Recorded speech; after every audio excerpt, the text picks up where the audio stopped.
Good morning, everyone, and welcome to Deep Space Nine Reactions. I am Fred. If you are new to the channel, welcome. If you are a returning viewer, welcome back. Lighting a little bit different here because I just have the ceiling light on and I didn't feel like setting up some of the other lights. So, anyway, if you are new here, here's the typical format, and will definitely explain this, especially for those who don't care for season one of Deep Space Nine, but says, "Oh, the things pick up in season two." Here's the format: I watch the episodes in full, uncut, here on these videos. There is no Patreon. You get my full, unfiltered reactions. And how we get around, like, oh, if I'm watching the full episodes uncut, how am I doing that? Well, the episodes, as you can see, are blurred. And sync this up with your own copy once I begin the episode. Same thing with the audio. The audio is muted, but at the same time, I typically run my mouth for an hour based on whatever like interests me on what I'm seeing and the individual topics and what information I remember. Because hey, I am a Star Trek fan. Deep Space Nine premiered when I was in elementary school, and I was watching it all the way up into its conclusion, which would have been like what my sophomore year of sophomore start of junior year of high school, roughly, give or take. It was like 90, 93, 94, 95. Wait a second. Season 1 premiered in 93, so did season 2. Season 3 premiered in 94. Season 5 premiered in 95. Season 6 premiered in 96. Season 7 was 90. Excuse me, season 6. Yeah, okay. That roughly would have put it in my sophomore-ish year of high school because Voyager had like 2 seasons on its own, and those correspond with my junior and senior years of high school. Because Enterprise premiered in September of 2001, and I graduated in 2001. So trying to figure out the math there.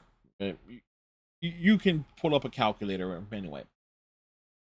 Anyway, so we're kicking off season 2 with the homecoming. What do I remember about this particular episode? Well, it begins with essentially there's a rescue mission to get like a famed Bajoran freedom rescue a famed Bajoran freedom fighter who was played by, I forget the actor's name. I forget the character's name, but I know the actor was in like West Side Story, like the original film version, back in the 60s or 70s. I know that much. I think Frank, what's his name? Frank Langella. Who was in the, I want to say the Hammer versions of the Dracula films in the 70s. Also is in this episode as well as the next 2 episodes. Doesn't he actually get credit, like an on-screen credit? They kind of he, from what I understand. We'll have to pay attention to that, but he plays like a Bajoran politician who's all for Bajorans. There are a number of elements in here. Again, this is the first of a 3-part story. Let's see, like again, there's a lot of stuff that this is a story arc. It's a 3-part story that it's allowed to breathe. So we got like step. So this is part 1. Next week we do part 2. The following week we do part 3, and so forth. I know things will get even more nutty when we get into like the Dominion War stuff going forward. Anyway, hopefully we are able to actually watch this in full, and that we don't have any of the technical issues that we had with the disc last week with when we wrapped up season 1 with In the Hands of the Prophets.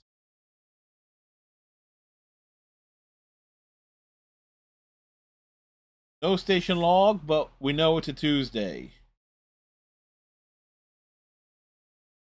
Hey, is that a Twi'lek or the male Twi'lek? You know, the albino one that worked for Jabba the Hutt. Somebody got Dabo. Although, what do you mean it can't wait?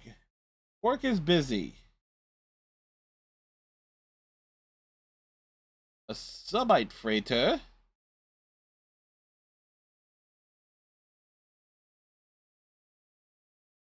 Odo, like Quark squealed on the freighter. What the? Like Quark was telling the truth. Rom was in the background, just staring at it. Is just odd. And Odo can't believe Quark was telling the truth.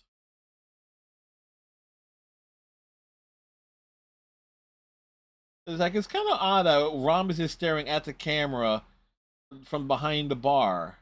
Like he's sneaking around the bar a little bit. It's a bit distracting. It's like seeing what Rom is doing in the background. You are the enemy of Quark. How do you explain Quark helping you, Odo? He can't explain it. Also, Renee Auberjonois' makeup for Odo is a lot tighter than it was in season one. Or there is a general improvement on there that they made that it's a lot more humanish on the face and there's a lot more with his expressions. You can see more of like the cheekbone structure. Uh, of course, Odo's face, the makeup for Odo does change throughout the series. I know, like towards the end, it gets a little bit sometimes it gets a little bit more puffy.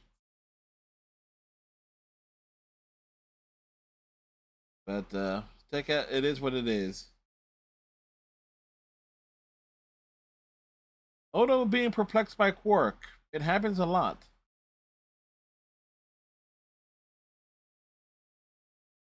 The 76 rule of acquisition.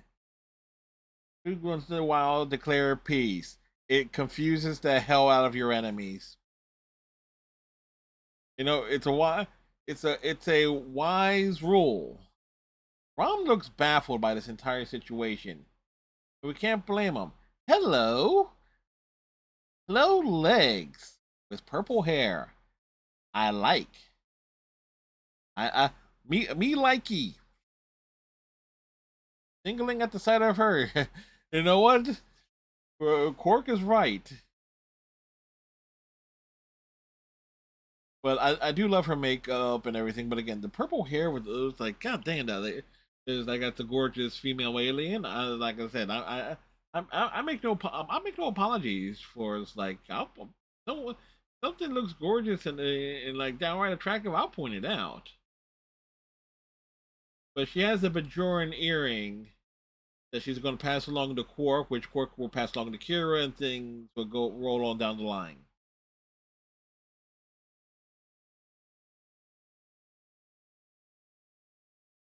Technically, it's a Bajoran station run by the Federation, but you know, there are technicalities there.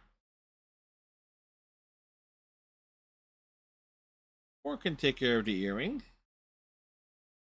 Quark can get things done. Oh, and he gave her a little kiss there. I'm sure the makeup department loved that, trying to touch that up, or at least on Quark's makeup. But at least no, it, it was shadowy enough to where they wouldn't have to because it was all in one take. The Bajoran Prey standing up and like this.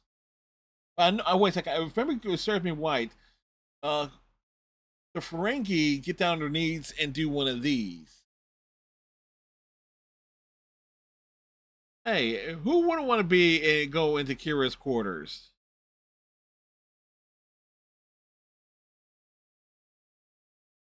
You take one step in there, Quark, it'll be the last step you ever take. No, it is funny considering what if the episode Necessary Evil, which is later in season, in the later in season two, that Quark, Kira meets Quark, and he's to get an alibi regarding an assignment that she has for the Bajoran Underground. Where'd you get it, Quark?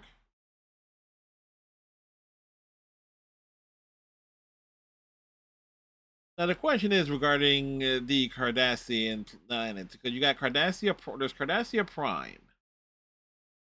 Oh, no, they don't call it Cardassia Prime. They call it just Cardassia. So, and we see this in a lot of like science fiction, like um, particularly in a lot of Star Trek stuff. That the like say the Rigel system. I said there's Rigel Two. At least, sometimes they just name the planets like after the star, like Rigel One, Rigel Two, Rigel Three, Rigel Four, etc., etc., etc. Now, are we to assume that Cardassia 4 is in the same system as Cardassia, or is it or do the Cardassians, because the Cardassian Union, it is an empire that takes up a nice chunk of space. Do they go the Frieza route and renaming the planets individual things? And if you don't know, understand the Frieza Mandarin things, like there was planet 419. You know the planet, planet 419 is where it's the planet where the residents could see the future.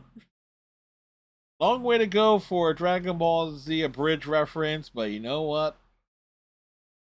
We're in the opening credits here, so you gotta roll along with it.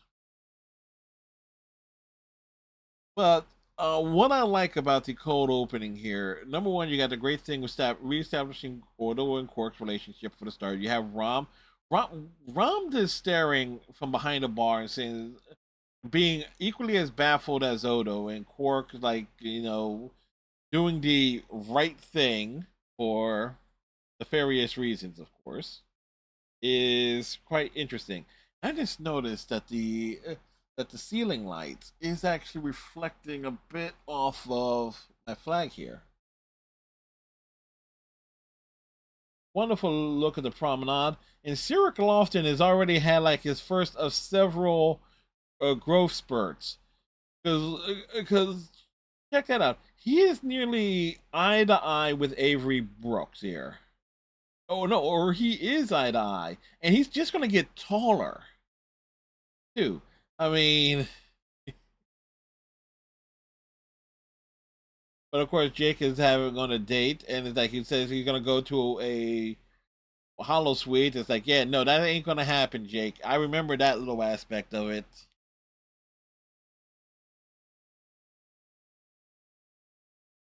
Why not? You don't need a permission. No quarters. Talk in public. It's not the same. Yes, you want it.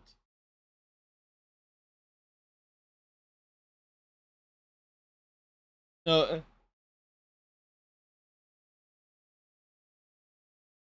yeah, it was like it is a wonderful scene there with Jake and Cisco.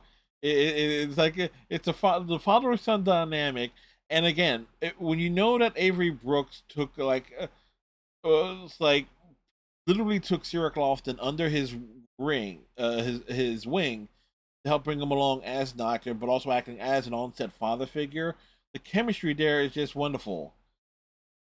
Oh, a Roctagino with, and again, they walk into the Replimat and they get like a nice cup of coffee. It was Gino, for those who don't know, is Klingon coffee. But the fact that they actually you have the Replimat there, which is where you can get like establishing that there are two separate replicators, one for the drinks and one for the one for actual food. It's kind of like a weird. It's a weird situation, considering that a replicator you can just use one replicator for both things typically, unless it unless of course the replimat is being treated more like a cafe. Like, okay, you just go if you want a coffee or you want a beverage, here you go, and like, there you go. And then, but if you want to sit down and have a little meal, there's one set aside there's a replicator set aside for that. And the guy that is being rescued is Lee Nellis. That's who it is. It's like, or his first name is Nellis. His last name is Lee. But Bajorians go surname first and given name second. So in and I one thing I have to appreciate with Kira's hair is like It's like certainly there are times it has more of a reddish tint, and certain times that it has more of a brownish tint. It really depends on the lighting.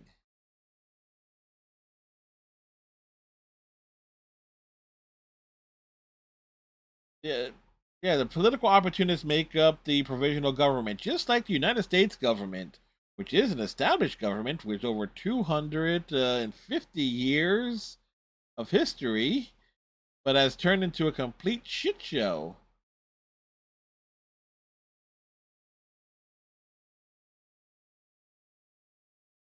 And it is a strong argument that Akira is presenting to, like, for the justification of rescuing Lee Nallis and bringing him back. It's like Vader needs a leader, and Lee Nallis was like this symbol for the Bajoran Underground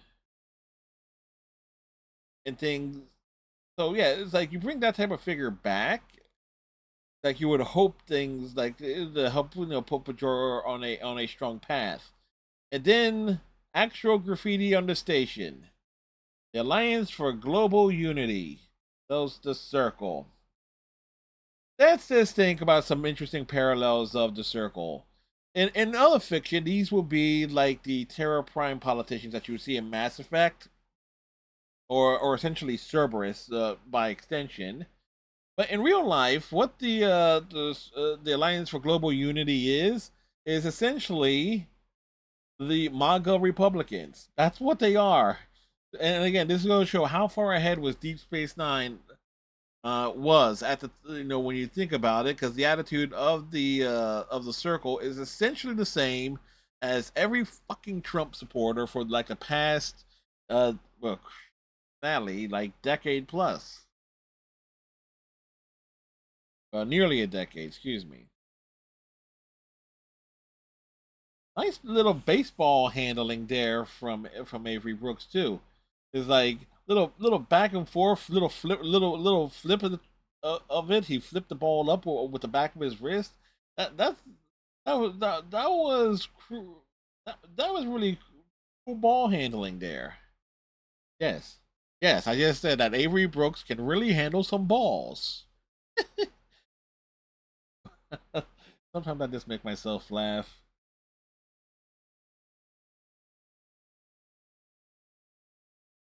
But again, one thing I appreciate about this scene here that is establishing this is like everything's like yes, all the work that they have accomplished over the past year and from the start of season one, and again, it's carrying over that certain things like will easily unravel if like the wrong people in Bajor get into power. It turns out that Kira was talking with everyone about rescuing the Nihilus too. Did Dax get a full promotion? No, Dax was a full on lieutenant. When I know becomes a lieutenant commander, and that's at Jadzia, Dax becomes a lieutenant commander.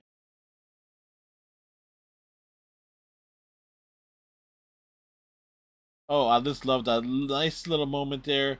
Jadzia coming to Kira, putting her hand on the arm, and like, yeah, that she's going to get the permission. Oh, and O'Brien even knew about it. Who did? Who doesn't know about it?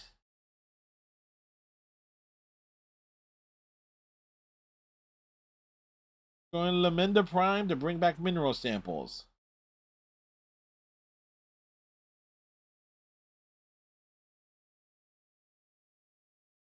And O'Brien can rework like certain things on the runabout to make sure they can give off a false signal.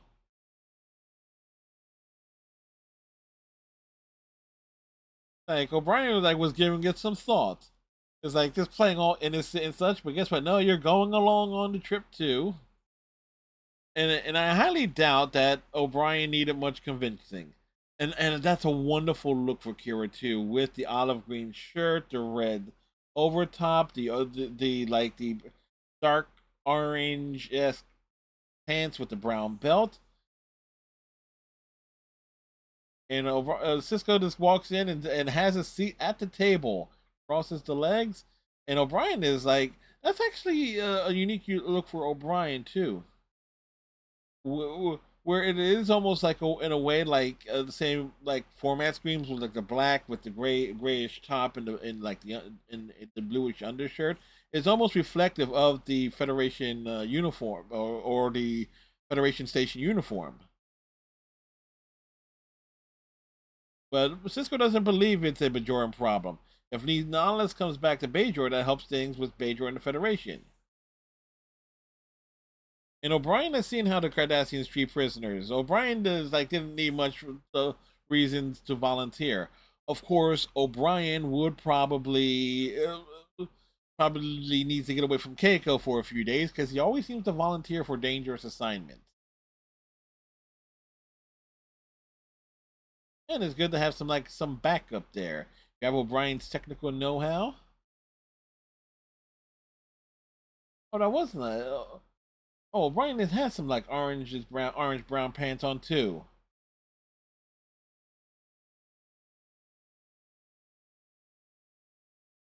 The mission only ends in one of two ways. You either bring Leon back, or we get blown out of the sky by the Cardassians. It's one or the others. And the wonderful thing about this being a three-parter is that a lot of this is allowing for scenes like that to have things flesh out in a wonderful way.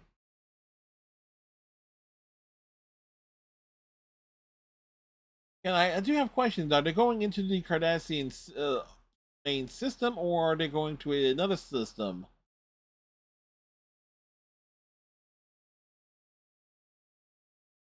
Yeah, there's a what you like. Kira's acting a little bit shocked that like the Cardassians would have like some sort of monitoring on their borders or around like their systems. It is a bit odd. So need to take a swig of water. Want to try and bluff the Cardassians? They don't know anything about poker.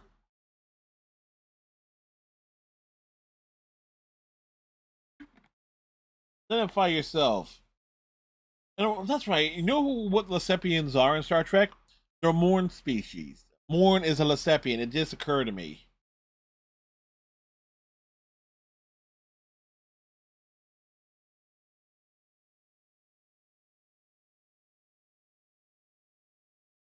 And it's rather nice for the Cardassians to offer some assistance for that.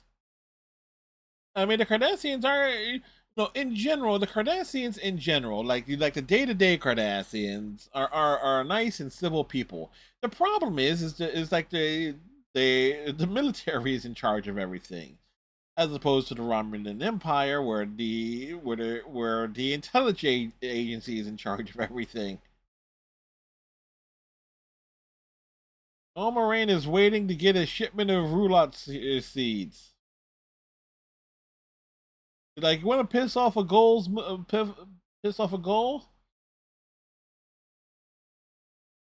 Is that yes? The Cardassian like navigation point falling for it. Like, it sounds like a legit like a legit excuse. Yeah, who is this Gold Moraine? Don't ask me. I just made him up. It's like wonderful exchange there. Uh, and again, you get a lot more of the banter between characters in Deep Space Nine than you do in any other series. Again, this is a three-part story that we are beginning with the kickoff season 2, and we gotta appreciate it allows for time like this, for scenes like this. And again, this is something I was kind of harping on over the past few weeks with over on the Ninja Turtles Next Mutation reaction series regarding the Unchain My Heart four-parter, where it allowed for scenes that normally would not exist take place. Now, what is a standard Cardassian force field? Well, apparently it's a dome where you have to land. You can't just beam people up. I would assume it would be like in many ways like almost like Rua Bente. You know, there are no guard towers. Only a magnetic field prevents beaming. And again, this is an exterior shot. It's a quarry shot too. You got like dudes dressed in full on Cardassian makeup. You got folks in Bajoran makeup too. And again, it is not often that you would see like exterior outdoor shots on Deep Space Nine. But when they do, it's well more often than not it's a quarry of some kind. Yeah, how does Kira look? Hot. He looks hot. It's like there's no Cardassian or human alive that would turn Kira down. Want to see the prefect? What for? Yeah, he has an appointment with the prefect. Yeah, this guy used to be stationed on Bajor. Oh, there's Lee Nellis. What would it cost him for an appointment? 2 strips for Gold Press Platinum for an appointment with Kira. What a bargain!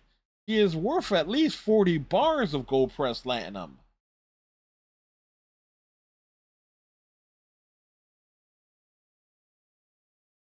Don't sample the merchandise until the sale is complete. Again, I love that outfit on Kira. Force field then gets put up, and O'Brien walks into it. Subtle.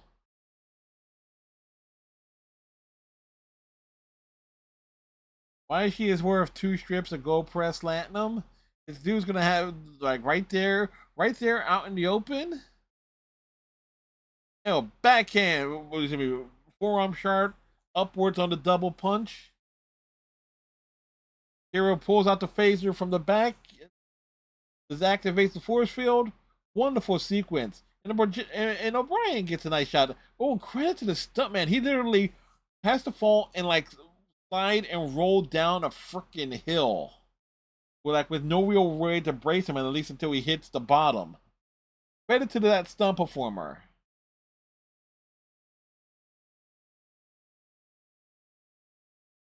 It's like, yep, it's time to go. Don't question it. Oh, and Lee Nellis gets gunned down from the back.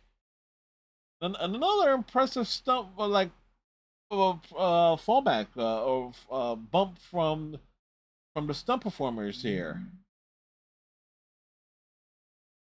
Like, run along, move them stubby little legs. I mean, it is a wonderful sequence. And you got like about 4 Cardassians there. Wonder how many guards were like stationed at this particular camp. And it's clearly it's a mining camp, and thus these prisoners are miners. But clearly they are not miners, but they were being used as miners. So this dude's smuggling off Lee Nellis's earring. Like he knows that he is an important figure. But again, the legend of Lee Nellis, when you know it, that the fact that he considers himself to be a fraud is rather nuts.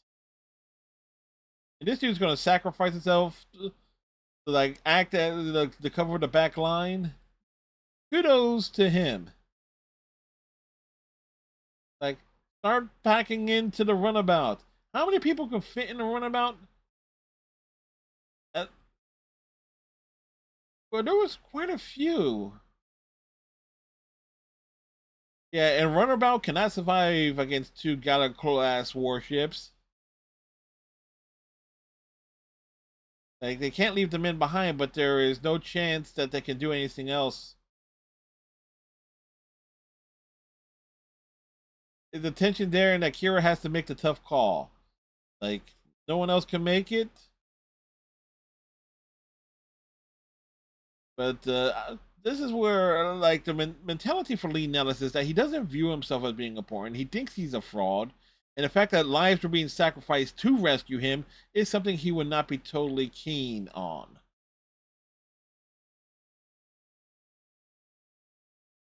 But at the same time, Lee Nellis is like putting the the welfare of his people, of the other prisoners first.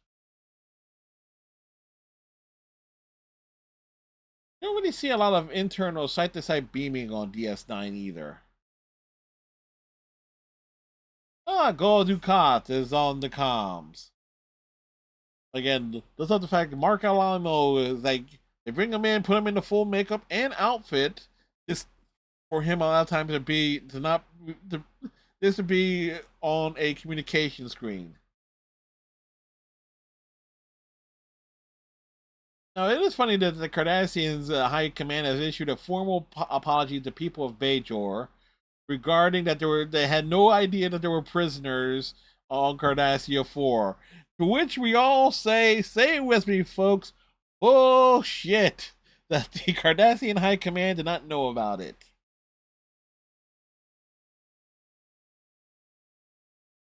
Camp Prefect will be chastised accordingly. Yeah, they're already en route to Bajor. So it does raise a question. If they went the diplomatic route, like this is like, would the Cardassians deny it? And then if there was proof, would they have still sent the prisoners home? That's something that needs to be debated. I don't think I've ever seen anyone throw that idea out there.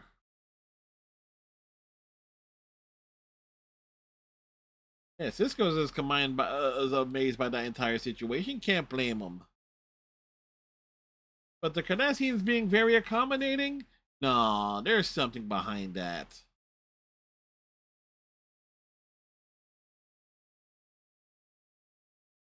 Like, give Kira some kudos for like pulling off the near impossible with O'Brien.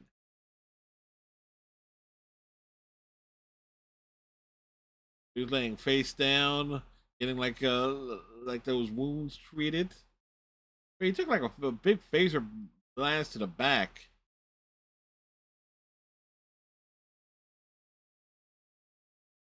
It was. Read about the goals are real. Again, it's kind of insane. It's like of how obvious that Lee Nellis is less than thrilled, and it's like he just wants to move on. He doesn't. He was probably resigned with just spending the rest of his time at that prison facility. He does he does clean up rather nicely too. It is a nice outfit, and look, seeing all the other Bajorans like turning around and looking at them. Minister Jaro is played by Frank Langella, or however his name is pronounced. Kira has to go meet the minister. Like passable Bajoran food. Like isn't all Bajoran food supposed to be more than passable for Bajorans? Oh, but nope. It's like everybody recognizes them. It's like, hey, weren't you in a musical? And there's Minister Jaro. Just think, like, he'll make one hell of a vampire. Of course, he's a politician, so yes, he's a natural bloodsucker.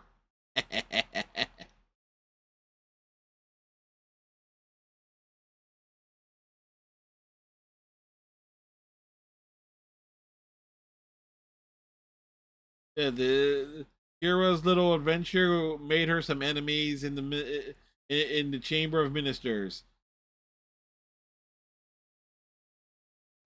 Again, when you know that Gyro is person leading the circle for his own political ambitions and for the whole Bajor for Bajoran's mindset and for like his ideal version of what Bajor should be.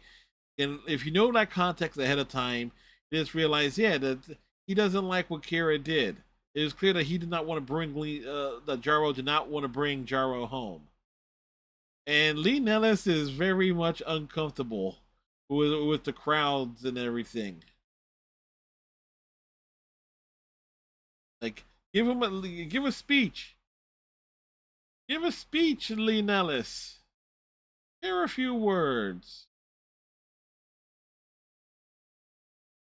And you gotta love, like for all the extras, like, and this is a credit to all the extras that was in the scene, all looking at him in wonderment and like in excitement. And it's like they can't believe that he's alive. It is it's a credit to the stage direction there, and with it's like it is a strong contradiction there. It's like the overly smug, slimy politician and the freedom fighter who thinks he himself was a fraud. It's like the difference in body language between the two is obvious. That Lee Nellis does not want to give a speech, but here comes this politician all eager to make a speech. Essentially, you want to know for a real life parallel for Jaro, it would be like that fuckwit down in Florida, Ron DeSantis, or the asshat out of Texas, Ted Cruz. You know, the type of people that you just want to see brained with a frying pan repeatedly by Jason Voorhees. In case you can't tell where I lean politically by the flags behind me. He spent 10 years in a Cardassian labor camp, which is to take a whiff of the flowers there. But with the fact that Leonardo spent 10 years in a Cardassian labor camp, which means that he would have been captured after the liberation of Galatep, which was established to be like 12 years before the events of Duet. What is overwhelming for Lee Nellis? That he's waited for something his entire life, and now that he has it, that Bajor is free. Cardassians are gone. That Bajor won. He can't believe it, and now he's overwhelmed. What's what's Bajor like? And you know what's nuts? I don't think Lee Nellis, in the course of this three parter, he ever sets foot on Bajor. But Lee Nellis realizes why he was rescued. That he was that his, like his Lee Nellis's return will bring stability to Bajor. That they need someone to rally behind. But he doesn't want to fit that role. And in essence, what you have with Lee Nellis, and here's a parallel here, and it's something that would get developed a bit gradually more with Cisco. Cisco is the emissary of the prophets. It's not really brought up a lot in the early couple of seasons, but as things go along and you get more Bajoran festivals and things of that nature, you see how Cisco is uncomfortable in that role. Granted, we saw it a bit in the hands of the prophets, but in that episode, but things kind of it, but it's not like a defining characteristic of Cisco yet. Payday is supposed to be a time of joy, but every week it's the same thing. So you six for Quark, one for Rom. But but here's the thing with Quark. Quark owns the bar. He has to operate the bar. Like anything that he pays in his personal profits. He's ordering the supply. He's paying for the maintenance fees. Quark is the damn boss. Of course he's going to be paid more. Yeah, Quark just gave himself a raise. 7 for himself, 1 for Rom. 7 for me. Is that better, Rom? Rom is just being mad about that. He's gonna go to bed to dream of an equal share of profits. Rom, your name is not on the bar. You don't own the bar. You're not even a partner in. But hell, but Quark is still like doing the separation there, and here we see Quark being accosted by the Circle Goons. This is like they're they're they're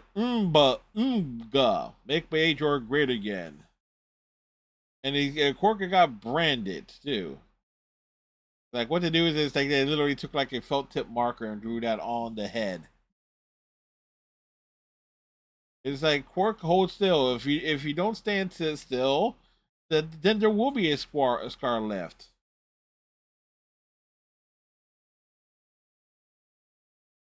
Alexander Siddig can at times with Bashir can be very intimidating. Like when you know like some of the roles that he's taken on, like if you've seen him in what was it? The MI5 is an appearance in that. He can be a downright imitating dude.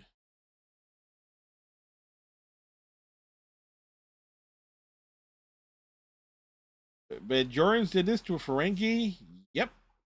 And Lee Nellis is realizing how things are on Bajor have gone really downhill.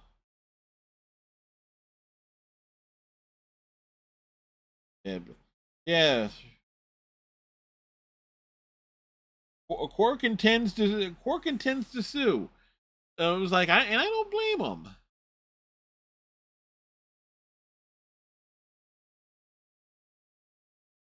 Like, and if they get caught in the station, they get thrown out the airlock. And Lee Nellis is realizing again, realizing everything that he has to going for him, and it's like okay, they got the whole mark removed from Quark's forehead. So the question is though, did they apply an extra thing of makeup over that spot of Quark's head, remove it, or is what Kira's point saying that like he looks as handsome as ever? And it's like, and Quark was saying like, oh really? Quark, Jake couldn't sleep. How was your date? The date it was Jake. Your date was tonight. It was supposed to be. It happened. He got stood up. Uh, why not? But it's like Jake and Jake is kind of like the whole like that hit Cisco a little bit there.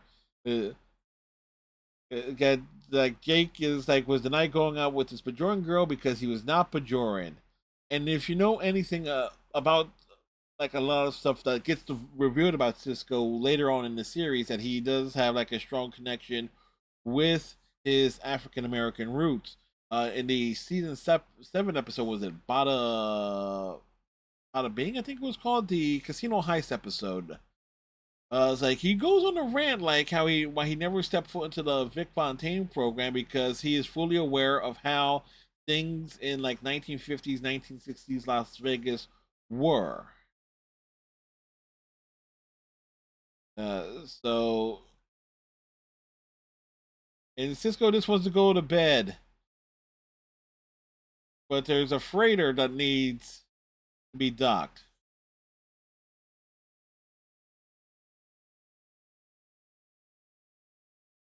It's like a Bajoran citizen was found on this dude's ship, and that's a hell of a priest, a bit of makeup there for a reptilian. Give him a reptilian face. It's like, ooh, what? They couldn't go all in on the Gorn, which actually would have been cool if it was like, oh, this is how the Gorn have evolved a little bit. But Lee Nellis wanted just to get the fuck off the station. It's like just go anywhere and does not want to be involved. Again, it is completely understandable, and you'll notice that he's wringing his hands a little bit too. It's like he is constantly nervous. He's constantly on edge.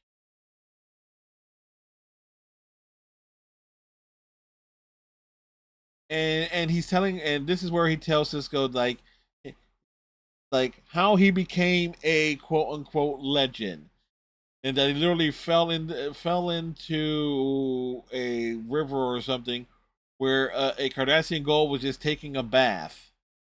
You know what? Sometimes the legend is more important than the man. Like he slipped. Okay, it was not a river. It was a lake.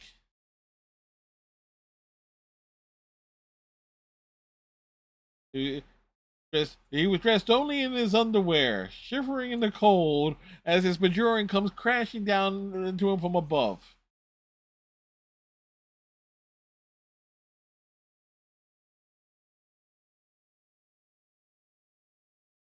Yeah, they like how did Lee Nellis become a legend? He phased down a Cardassian in his underwear.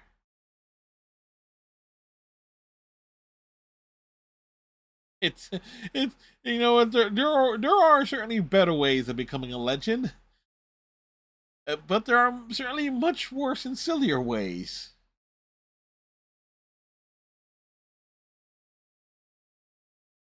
Like Lee Nellis tried to deny it. He's like tried to admit he was a fraud, but everyone believed it, and they started rallying behind it.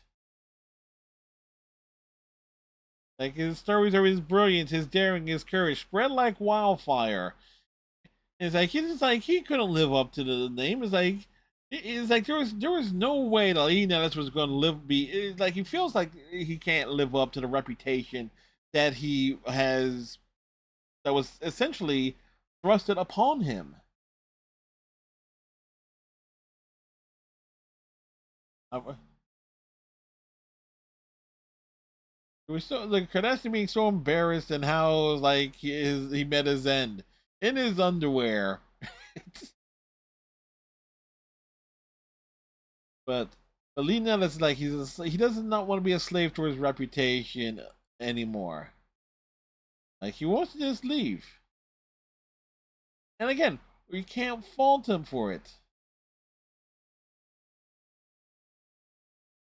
It is like Bajor doesn't need a man. They need a symbol. They need someone that that they can believe in to some extent.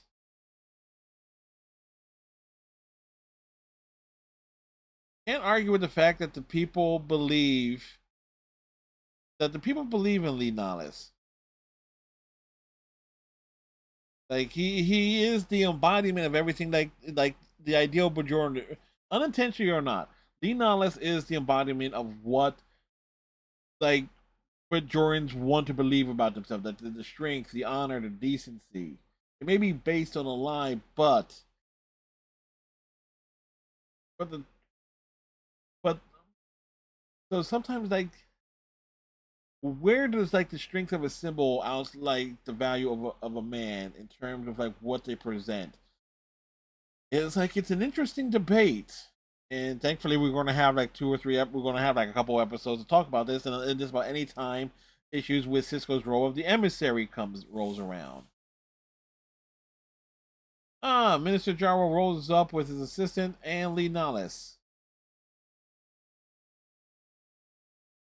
Navok Lee, he was voted into a new position. Navok, there's never been one before. It is they just gave him made up a title for him.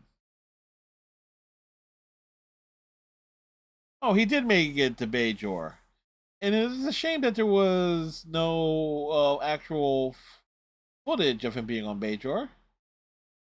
But now, like, okay, Leonidas is taking Major Kira's spot as the Bajoran liaison. Why? Because it keeps Leonidas off of Bajor, puts him on the station, like, and away from the political situation. And this is where, like, it goes to the to be continued. With it's a hell of a cliffhanger. It's like it was a way of teasing a major shakeup. Like again, as part one, and thankfully, no issues with actually watching this episode start to finish using the DVD. So we are real grateful in that regard. Anyway, this is a wonderful episode to kick off season 2 of Deep Space Nine. It establishes a lot of things with Quark and Odo. It establishes a lot with like you saw a little bit with Jadzia is like going to bat for Kira. The fact that O'Brien was informed about it, that they was already making plans and it's quite clear that there was like an intent to convince Cisco to let Kira go and rescue Lee Nallis. Lee Nallis, as an overall character, is very fascinating. It's a type of character that you would like. I know he doesn't make it beyond this trilogy of episodes, but he is such a wonderful character that you almost wish that there would be more Bajoran characters like him introduced. Yes, there's Vedic Bareil. There is what was it? Shakar or someone to that effect or name gets introduced later on in the series as a quasi love interest for Kira. There is you don't really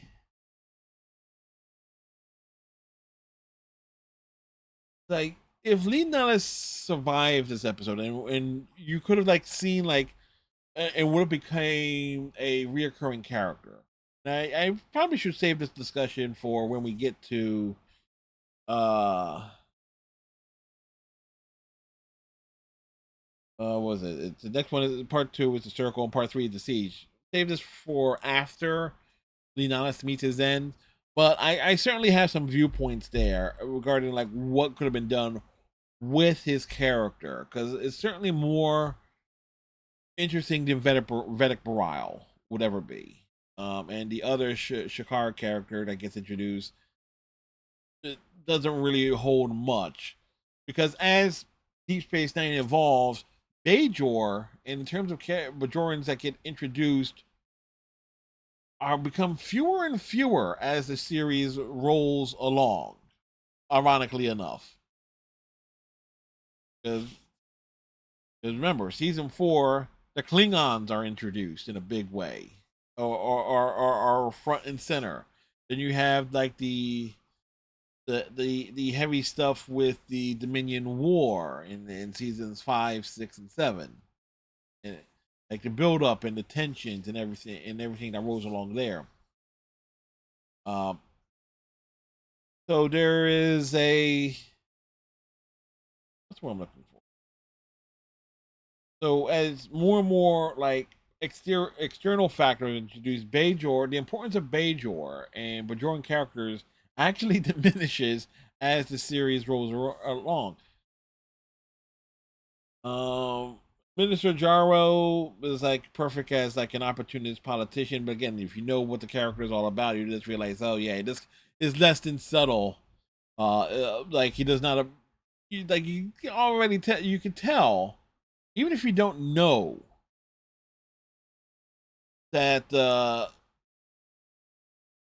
everything that gets revealed about Jaro over the next two episodes, you can tell that he did not approve of Lee Nellis being rescued, and that giving and putting station putting Lee Nellis assigning him to Deep Space Nine is essentially just to keep him out of the way. And you kind of see that type of thing with military postings in real life too. Anyway, we're gonna wrap this up here. Well, thank you very much for watching.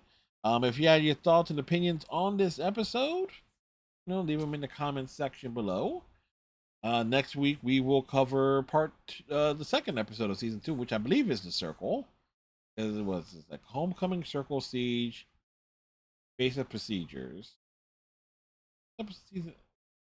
The fact that I think those are the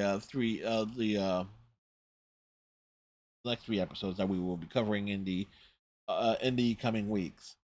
Anyway, like, comment, subscribe if you're so inclined. Tighten your friendship bracelets. Stay safe. Almost forgot to talk about what's on the going over on the Twitch channel. We should be wrapping up Claire Obscure Expedition 33.